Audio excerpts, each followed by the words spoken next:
7월 24일 월요일 황양수의 뉴스 브리핑 시작하겠습니다. 이제 본격적인 휴가철이 시작되었습니다. 저는 1년 내내 뉴스 브리핑을 하다 보니까 휴가라는 개념도 없는데요. 어느 날 길거리가 이렇게 한적해지고 차가 좀 작게 다니고 그러면 휴가철이구나 이런 생각이 들었습니다. 자, 뉴스 브리핑은 쉬지 않고 계속합니다. 말도 많고 달도 많던 추경 예산안이 토요일날 통과가 되었습니다. 금요일날 이 여당인 더불어민주당에서 국민의당과 바른정당을 끌어들여서 한국당이 반발해서 그래서 이 문제가 좀 있었습니다만은 결국은 약간의 조정을 해주고 여당의 뜻에서 크게 어긋나지 않는 선으로 통과가 되었습니다. 원래 과반수 출석에 과반수 찬성해야 되는데 더불어민주당 의원들 122명인가 중에 26명이 외유를 떠나거나 자리에 없어가지고 1차 정회하고 2차 정회해서 모아도 149명밖에 모으지 못했습니다. 그래서 결국은 자유한국당 의원들 일부가 이렇게 참석해 줌으로써 사실상 성원이 되어서 겨우 통과했는데요. 이 자리에 장제원, 김연아 자유한국당 의원 2명이 참석을 해서 자유한국당 의원이 아무도 참석하지 않을 때 이 둘은 소신이라고 하면서 참석을 해서 지금 화제가 되고 있습니다. 자, 그러면 통과된 내용에서 뭐가 좀 달라졌냐. 일단 179명이 참석을 해서 찬성 140, 반대 31, 기권 8로 45일 만에 국회에 제출된 지 통과되었습니다. 자, 국회의원이 300명으로 알고 있는데 자유한국당 의원들까지 마지막에 참석을 해줬는데도 179석밖에 안 된다 말은 여기 안 들어있는 121명은 어디 다 놀러가고 멀리 가신 모양이에요. 그래서 애초에 11조 1869억이었는데 1536억이 감액되어서 11조 333억으로 결정이 되었고 공무원 정원 규모는 원래 12,000명을 하는데 지방에서 7,500, 중앙에서 4,500을 하기로 되어 있었습니다. 그런데 중앙 4,500 중에서 한 2,000명 가까이를 줄여서 중앙 공무원을 2,575명을 정원하는 걸로 합의가 되었습니다. 그리고 지방 부분은 어떻게 할 것인가를 다루지 않고 설거머니 넘어갔는데요. 이번에 공무원 채용을 위한 예산 80억은 예비비에서 하는 걸로 해서 사실상 야당도 동의해 주었습니다. 그러면 지방직 공무원들은 각 지자체 예산에서 채용 비용이 나가게 되겠죠. 결국은 국민을 상대로 12,000명을 채용하는 것, 또 더 나아가서 문재인 정권 내내 14만여 명입니까? 공무원을 정원하는 부분에 대해서 결국 야당은 그동안에 거세게 이것이 국가 재원을 좀 먹는다. 앞으로 5년만 해도 28조가 넘어가고 문재인 정부가 계산한 것보다 11조가 많고 30년 동안 하게 되면 결국은 이것이 300조에 가까운 예산이 더 늘어난다. 한번 들어오기 시작하면 끝도 없다. 자, 정년 퇴직할 때까지 월급과 관리 비용이 나가야 될 거 아니냐. 연금도 나가야 될 거고. 이런 문제 제기를 했으면 여기에 숫자 2,000 줄이고 그 채용 비용을 추경이 아닌 예비비로 하고 지방 부분은 지방에서 알아서 하니까 그냥 덮어버리고 그거 다 고용되겠죠. 이렇게 가는 게 무슨 의미가 있는 겁니까? 또 전체적으로 추경 예산을 11조 1869억에서 11조 333억으로 줄이는 게 무슨 의미가 있다는 겁니까? 애초에 이 추경이 그야말로 의미 있게 문재인 대통령이 이야기한 것처럼 일자리 절벽이 생긴다. 한마디로 재난이다. 그럼 추경이 되면 재난이 극복되고 일자리 절벽도 사라지고, 추경이 안 되면 국가적인 일자리 재난이 생길 정도인가? 적어도 그런 거짓말을 한 부분에 대해서는 사과라도 받든지 그래야 될 거 아닙니까? 대통령이 될 때마다 마치 취임 선물처럼 이런 식으로 추경을 편성하고, 또 해마다 경제 조금 어렵다, 경제 언제 좋은 적이 있었어요?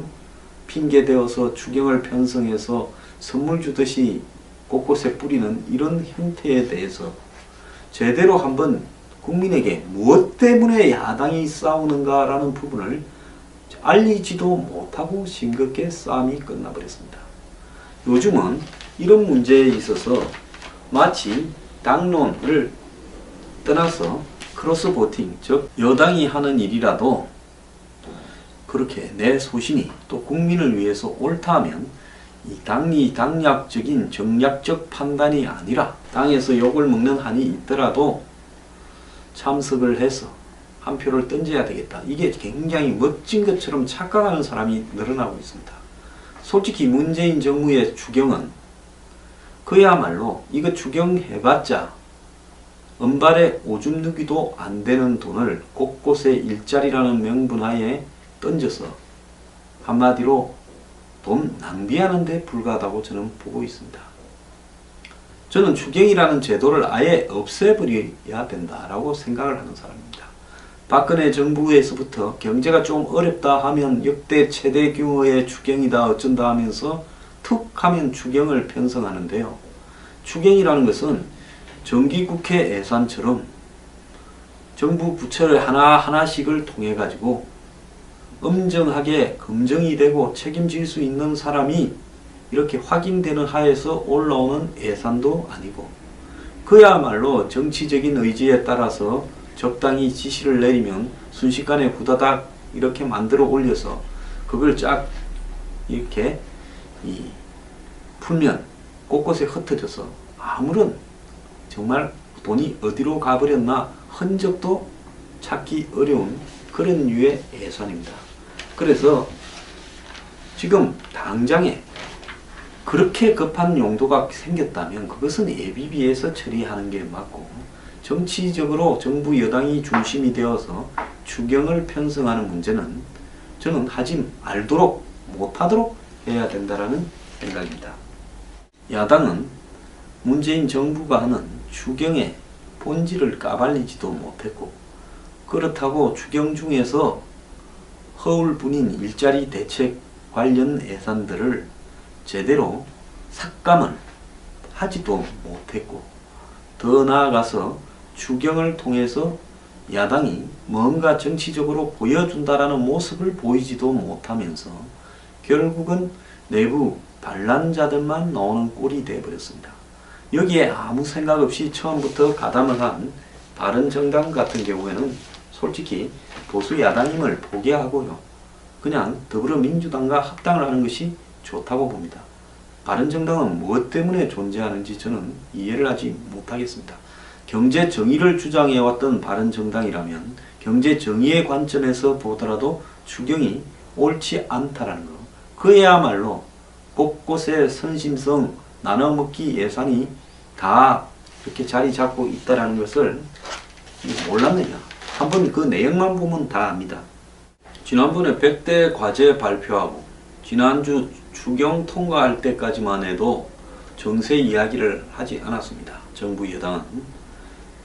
그러면서 이 178조가 들어가는 100대 과제를 달성하기 위한 방법으로 그 재원을 기존의 세출에서 줄이고 또 기존의 세입에서 자연 발생 증가분 이런 부분들을 이렇게 감안하면 178조가 충분히 나올 수 있다, 이렇게 이야기를 했는데요.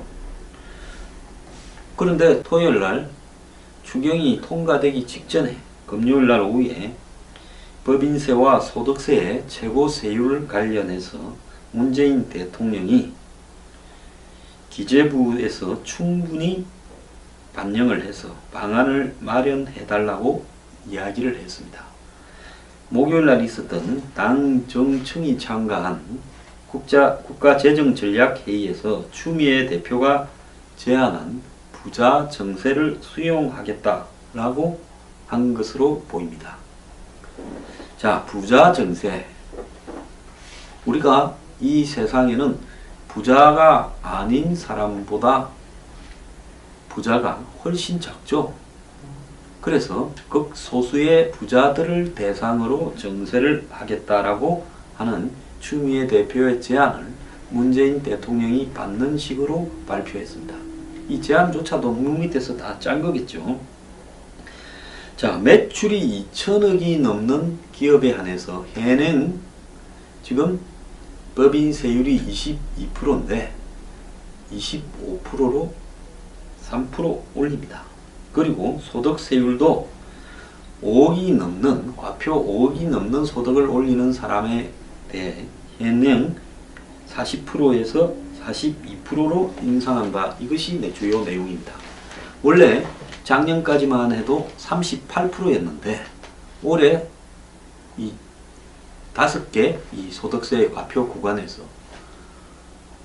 40%로 늘었는데 그 구간을 하나 더 늘려서 5억 이상 같은 경우에는 42%로 이렇게 한다는 겁니다. 그러니까 올해 올린 이 정세 계획이 제대로 실현되기도 전에 다시 45%로 올리는 일이 지금 발표됐습니다.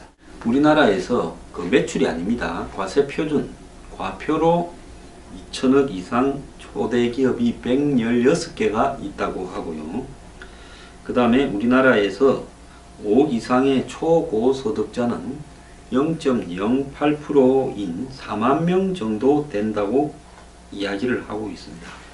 자, 우리나라의 이 과세가 우리나라의 부의 극심한 양극화에 비해서 제대로 되어 있지 않은 것은 분명한 사실입니다. 기업들 중에도 양극화가 심해가지고 한계선상을 헤매는 기업이 대부분이고 일부 기업들만 잘 나가죠.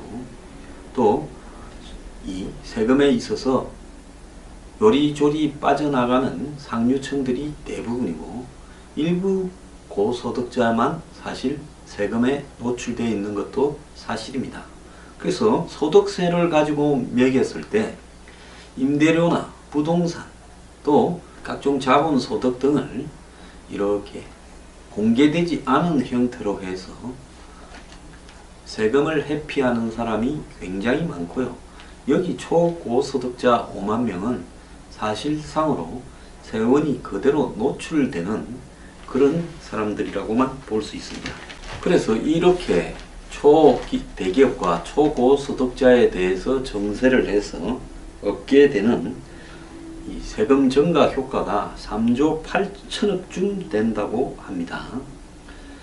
자, 정부가 지금 5년간에 100대 과제를 달성하려면 178조를 투입해야 되는데 이 중에서 재정개혁을 통한 재원이 당초 112조에서 97조로 줄었고 세입 확대에 따른 재원이 66조에서 81조로 늘었습니다. 이것은 애초에 지출을 갖다가 조정하고 줄여서 하는 부분이 많았고 세금을 늘리는 부분은 적었는데 실제로 안을 입안하는 과정에서 줄일 수 있는 것은 한계가 있다고 보고 112조를 줄인다고 하다가 97조로 줄였고 이 세금을 더 받는다 하는 부분은 66조에서 81조로 15조가 늘었습니다.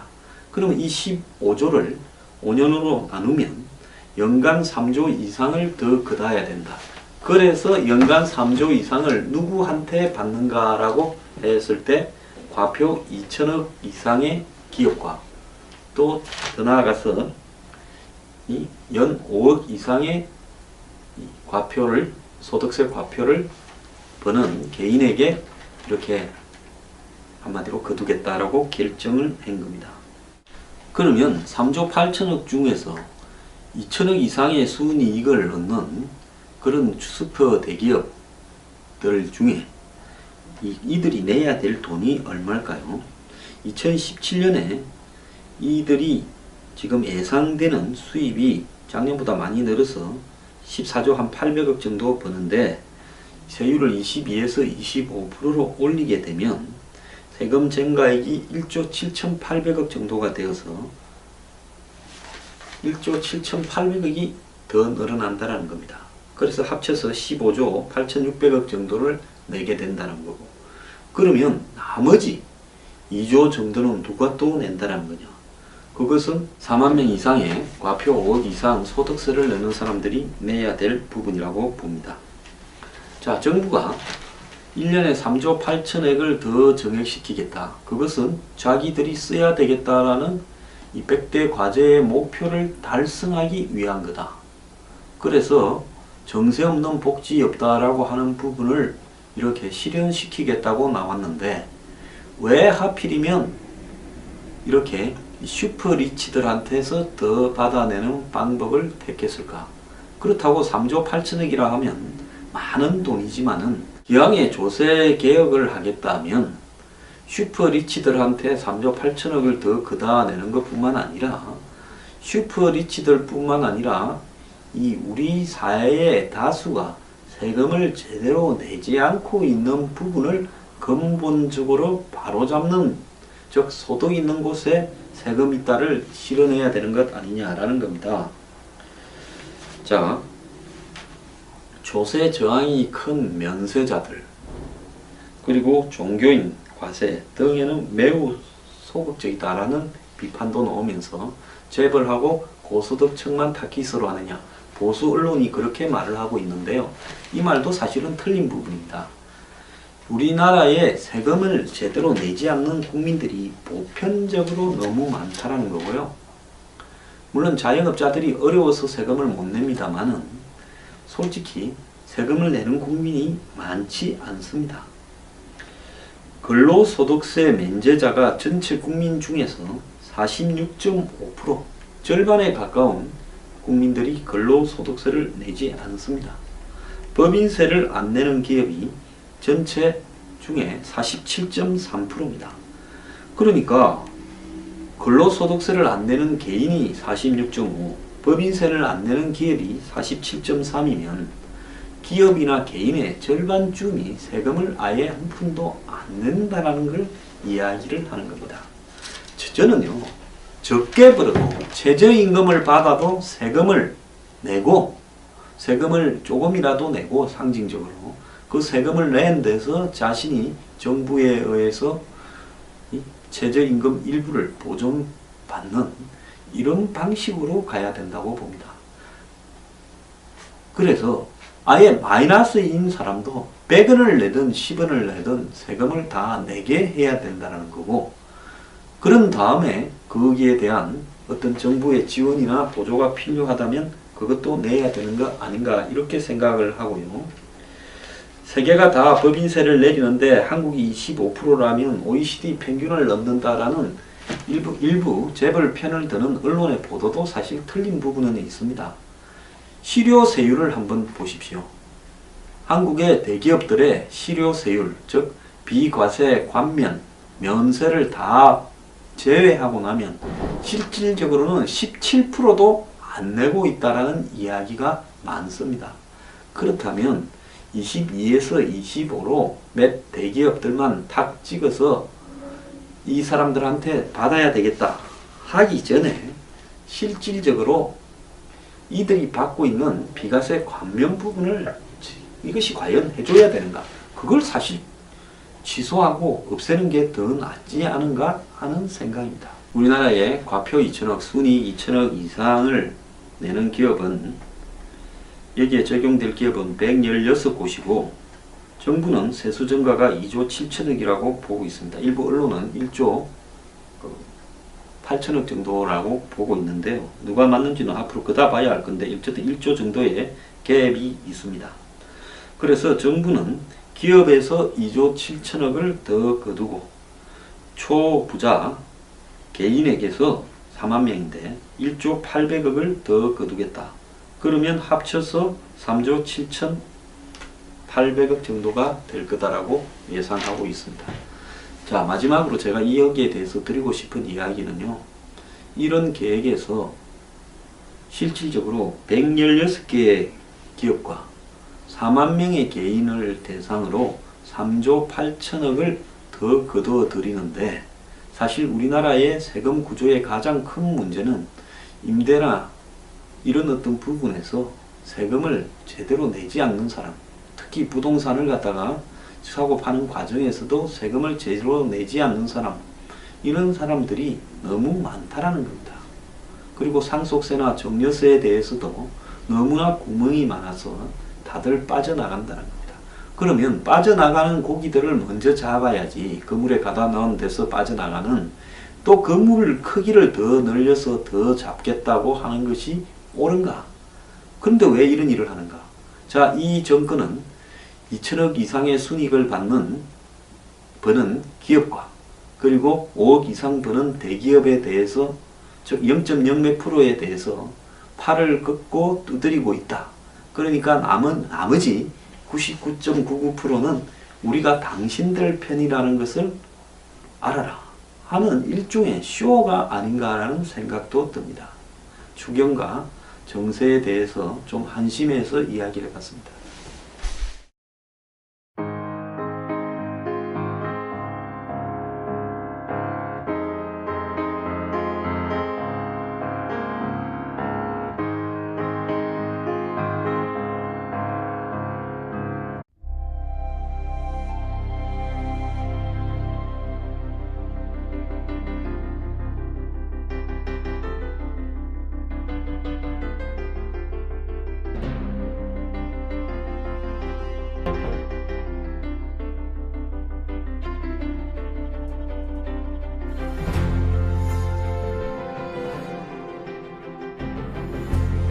(7월 24일) 월요일 황양수의 뉴스 브리핑 시작하겠습니다. 이제 본격적인 휴가철이 시작되었습니다. 저는 1년 내내 뉴스 브리핑을 하다 보니까 휴가라는 개념도 없는데요. 어느 날 길거리가 이렇게 한적해지고 차가 좀 작게 다니고 그러면 아, 휴가철이구나, 이런 생각이 들었습니다. 자, 뉴스 브리핑은 쉬지 않고 계속합니다. 말도 많고 탈도 많던 추경 예산안이 토요일날 통과가 되었습니다. 금요일날 이 여당인 더불어민주당에서 국민의당과 바른정당을 끌어들여서 한국당이 반발해서, 그래서 이 문제가 좀 있었습니다만은 결국은 약간의 조정을 해주고 여당의 뜻에서 크게 어긋나지 않는 선으로 통과가 되었습니다. 원래 과반수 출석에 과반수 찬성해야 되는데 더불어민주당 의원들 122명인가 중에 26명이 외유를 덮어버리고 그거 다 고용되겠죠. 이렇게 가는 게 무슨 의미가 있는 겁니까? 또 전체적으로 추경 예산을 11조 1869억에서 11조 333억으로 줄이는 게 무슨 의미가 있다라는 겁니까? 애초에 이 추경이 그야말로 의미 있게 문재인 대통령이 이야기한 것처럼 일자리 절벽이 생긴다. 한마디로 재난이다. 그럼 추경이 되면 재난이 극복되고 일자리 절벽도 사라지고, 추경이 안 되면 국가적인 일자리 재난이 생길 정도인가? 적어도 그런 거짓말을 한 부분에 대해서는 사과라도 받든지 그래야 될 거 아닙니까? 대통령이 될 때마다 마치 취임 선물처럼 이런 식으로 추경을 편성하고, 또 해마다 경제 조금 어렵다, 경제 언제 좋은 적이 있었어요? 핑계대어서 추경을 편성해서 선물 주듯이 곳곳에 뿌리는 이런 형태에 대해서 제대로 한번 국민에게 무엇 때문에 야당이 싸우는가라는 부분을 알리지도 못하고 싱겁게 싸움이 끝나버렸습니다. 요즘은 이런 문제에 있어서 마치 당론을 떠나서 크로스 보팅, 즉 여당이 하는 일이라도 그렇게 내 소신이 또 국민을 위해서 옳다 하면 이 당리 당략적인 정략적 판단이 아니라 당에서 욕을 먹는 한이 있더라도 참석을 해서 한 표를 던져야 되겠다. 이게 굉장히 멋지거나 자리에 없어가지고 1차 정회하고 2차 정회 해서 모아도 149명밖에 모으지 못했습니다. 그래서 결국은 자유한국당 의원들 일부가 이렇게 참석해 줌으로써 사실상 성원이 되어서 겨우 통과했는데요. 이 자리에 장제원, 김연아 자유한국당 의원 2명이 참석을 해서 자유한국당 의원이 아무도 참석하지 않을 때 이 둘은 소신이라고 하면서 참석을 해서 지금 화제가 되고 있습니다. 자, 그러면 통과된 내용에서 뭐가 좀 달라졌냐? 일단 179명이 참석을 해서 찬성 140, 반대 31, 기권 8로 45일 만에 국회에 제출된 지 통과됐습니다. 자, 국회의원이 300명으로 알고 있는데 자유한국당 의원들까지 마지막에 참석을 해줬는데도 179석밖에 안 된다 말은 여기 안 들어있는 121명은 어디 다 놀러가고 멀리 가신 모양이에요. 그래서 애초에 11조 1869억이었는데 1536억이 감액되어서 11조 333억으로 결정이 되었고, 공무원 정원 규모는 원래 12,000명을 하는데 지방에서 7,500, 중앙에서 4,500을 하기로 되어 있었습니다.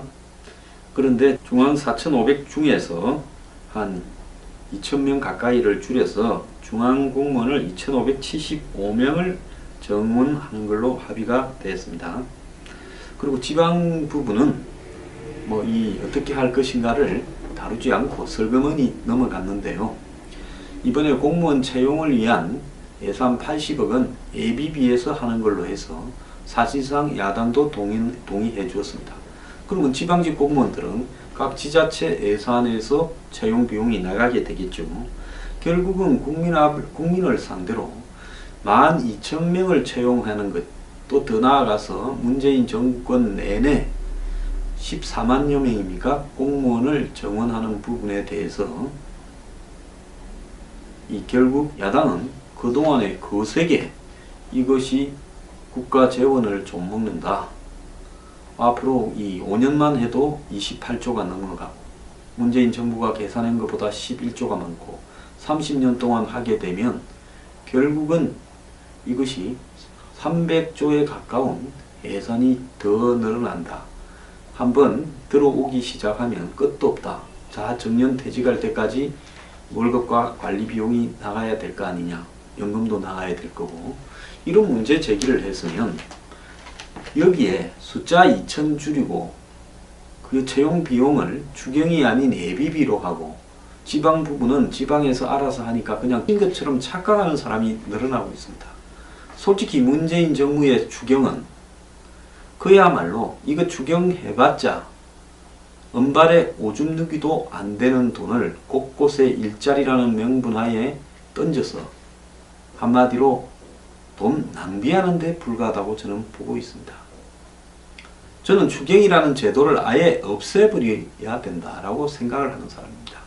박근혜 정부에서부터 경제가 좀 어렵다 하면 역대 최대 규모의 추경이다 어쩐다 하면서 툭 하면 추경을 편성하는데요. 추경이라는 것은 정기국회 예산처럼 정부 부처를 하나하나씩을 통해 가지고 엄정하게 검증이 되고 책임질 수 있는 사람이 이렇게 확인되는 하에서 올라오는 예산도 아니고 그야말로 정치적인 의지에 따라서 적당히 지시를 내리면 순식간에 후다닥 이렇게 만들어 올려서 그걸 쫙 이렇게 풀면 곳곳에 흩어져서 아무런 정말 돈이 어디로 가버렸나 흔적도 찾기 어려운 그런 류의 예산입니다. 그래서 지금 당장에 그렇게 급한 용도가 생겼다면 그것은 예비비에서 처리하는 게 맞고 정치적으로 정부 여당이 중심이 되어서 추경을 편성하는 문제는 저는 하지 말도록 못하도록 해야 된다라는 생각입니다. 야당은 문재인 정부가 하는 추경의 본질을